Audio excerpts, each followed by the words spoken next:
ये बात अब किसी से छिपी नहीं है कि पाकिस्तान अपने सबसे बुरे दौर से गुजर रहा है।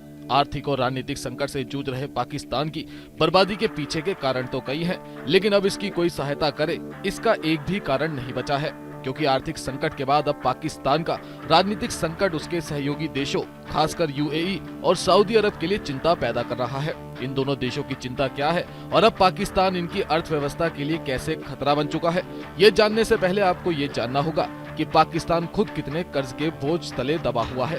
स्टेट बैंक ऑफ पाकिस्तान के मुताबिक मार्च 2023 में देश का विदेशी मुद्रा भंडार सिर्फ 4.2 अरब डॉलर रह गया है। यूँ समझो कि पाकिस्तान अब डिफॉल्टर होने के बहुत ही नजदीक है, क्योंकि उसके ऊपर कर्ज का बोझ बढ़ता ही जा रहा है। पिछले साल दिसंबर तक पाकिस्तान के ऊपर कुल 126 बिलियन डॉलर का कर्ज था।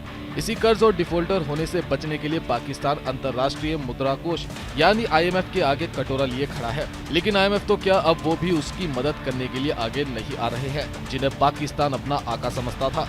दरअसल डिफॉल्टर होने से बचने के लिए पाकिस्तान ने साल 2019 में IMF के आगे अपनी झोली फैलाई थी, जिसके बाद पाकिस्तान और IMF के बीच 6 बिलियन डॉलर के बेल आउट पैकेज पर समझौता तो हुआ था, लेकिन इस समझौते के एक साल बाद 1 बिलियन डॉलर देने पर सहमति बन पाई और IMF ने ये बेल आउट पैकेज तब तक जारी करने से इनकार कर दिया जब तक कि IMF को ये गारंटी नहीं मिल जाती कि पाकिस्तान के अंतर्राष्ट्रीय सहयोगी देश UAE, सऊदी अरब और चीन भी उसकी आर्थिक रूप से मदद करेंगे। लेकिन पाकिस्तान के आका उसे धोखा दे गए और इसी कारण से पाकिस्तान को मिलने वाला IMF बेल आउट पैकेज महीनों से रुका हुआ है।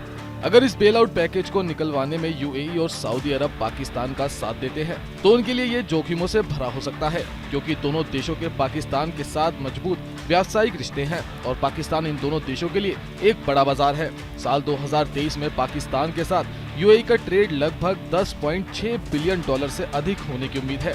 बीते साल सऊदी अरब और पाकिस्तान के बीच भी द्विपक्षीय व्यापार लगभग 4.6 बिलियन डॉलर का रहा था। अगर इस साल भी हालत नहीं सुधरते हैं तो Pakistan gulf corporation council trade deal की व्यवहारिकता पर भी सवाल उठ सकते हैं। अगर ऐसा हुआ तो पाकिस्तान की अर्थव्यवस्था बद से बदतर हो जाएगी और इसका परिणाम ये होगा कि लाखों पाकिस्तानी सऊदी अरब और UAE का रुख करने लगेंगे और ये दोनों देशों के लिए संकट का सबब बन सकता है।